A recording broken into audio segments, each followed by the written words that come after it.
Bienvenue dans la phase 1 de la modélisation du bras. Donc pour faire un bras, nous allons faire un bras très simple, c'est pour finaliser notre projet. Nous irons plus loin en modélisation dans nos prochains exercices, mais pour ce faire déjà, histoire d'avoir notre personnage complet, nous allons modéliser le bras. Donc pour ce faire, toujours attention, Object, Snap, Cursor to World Origin, pour être sûr que votre curseur est bien à 0, 0, 0, et on ajoute un Mesh Cube. On va renommer tout de suite bras. Je crois que j'ai mis de A, mon A collant. Et voilà, ma boîte est créée. Je vais directement en Edit Mode. Je fais un léger scale déjà.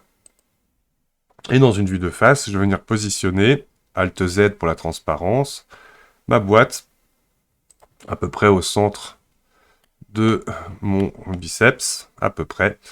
Et on va lui faire une échelle, un corps, et une rotation R, S, G. C'est le gros de cet exercice, bien maîtriser les outils de transformation de base. Rappelons-nous qu'on a une manche avec notre t-shirt qui descend un peu bas d'ailleurs, que je corrigerai plus tard. Dans une dernière vidéo, on ajustera un petit peu tout l'ensemble une fois qu'on aura créé notre tête avec l'avatar SDK. Donc comme on a fait exactement pour notre cuissard, je vais sélectionner uniquement les 4 sommets. Donc je fais bien un rectangle de sélection qui me permet de sélectionner tout ça d'un coup, que je déplace avec G jusqu'au poignet. Là, vous pouvez légèrement tourner avec R. Et c'est parti, nous allons faire CTRL R, mais ce coup-ci, on va le couper directement plusieurs fois. Donc pour ce faire, vous n'avez qu'à rouler votre molette avant de faire votre clic gauche. Et là, on va d'abord commencer par 2 pour venir encadrer notre coude. Donc une fois que j'ai fait ça, je sélectionne ma ligne. Petite astuce aussi, Alt-clic pour directement sélectionner les points qui sont alignés. Si je faisais Alt-clic en sélectionnant par ici, ça viendrait sélectionner automatiquement tous les points qui sont sur cette ligne-là. Alt-clic ici, sélectionne toute cette boucle-là. Et là, pareil, on va faire un grab. Léger scale. On vient ici prendre l'autre côté. Léger scale. On peut faire aussi un scale sur notre poignet. Que voilà. Là, on va venir rajouter ici une coupure qui va nous permettre légèrement, voilà, de pouvoir sortir cette partie-là. Et ici, à l'inverse, légèrement cette partie-là. Avant d'aller plus loin, directement, je me mets dans la vue de profil, de face, pardon. Et là, nous allons, boucle après boucle, les graber sur l'axe Y. Donc G, Y. Alt-clic pour prendre la boucle, G, Y. Ainsi de suite, G, Y.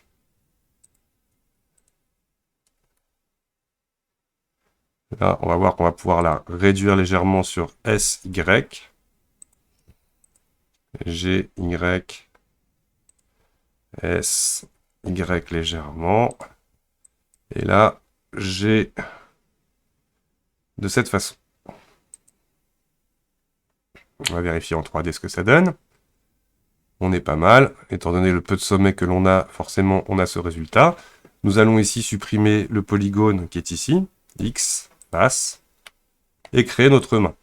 Alors là, on peut faire une légère échelle. Vérifions. On va plutôt le placer un peu mieux. Voilà. Une première extrusion pour la sortie de notre pouce. Une deuxième extrusion. Une troisième extrusion. Donc ici, nous allons commencer à sélectionner uniquement les sommets qui sont ici. Hop. Pour venir affiner notre main. Donc on va faire une main en mode moufle. Donc là, on peut prendre tout ce qui est ici. G sur l'axe Y. Et notre pouce, on va le sortir d'ici. Donc on va d'abord faire une extrusion de cette face. On va scaler. Dans une vue orientée, c'est-à-dire que j'essaye de m'orienter par rapport à ma main, je vais faire une rotation. Et graber légèrement ma face, que je vais pouvoir réextruder 2 fois. Et là, petit à petit, avec des scales. Donc là, je prends mon polygone tout au bout, je scale à nouveau. Et voilà. Donc là, on va essayer d'améliorer un petit peu la forme de notre main en mode moufle. Mon petit exercice. Là, pour faciliter le pli du poignet, je vais juste rajouter une boucle ici. Hop, avec une légère scale. On va peut-être grimper ça comme ça aussi, légèrement. De toute façon, une fois de plus, nous n'aurons pas assez de sommet pour être exact.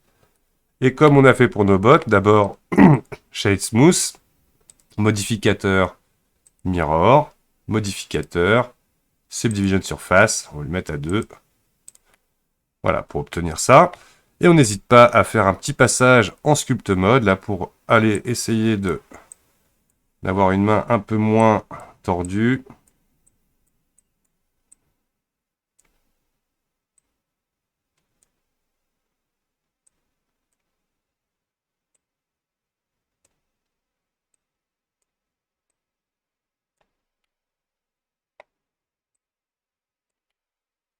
De Z pour enlever la transparence. On va redonner un peu d'épaisseur à mon doigt. Donc là, je réduis la taille de mon pinceau.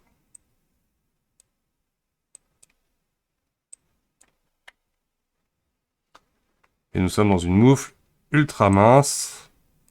On n'hésite pas à repasser en mode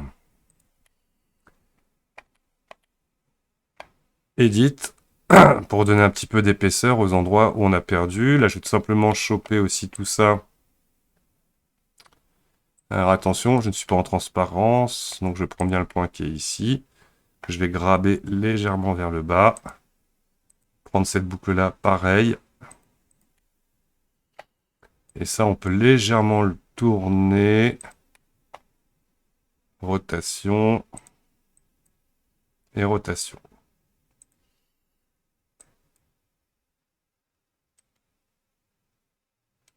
Grab, pardon. Hop. Et voilà notre main. On vérifie. On voit que mon pouce pourrait être un petit peu plus long. Légèrement. Mais ça ira pour le moment. Donc, voilà, c'était pas très long. Quelques coupures, quelques placements. Et on finalise ça par le sculpt pour avoir un bras low poly. Donc maintenant, je masque mon bras. Je l'enregistre sous avec une nouvelle version. Et je vous dis à tout de suite pour l'avatar SDK.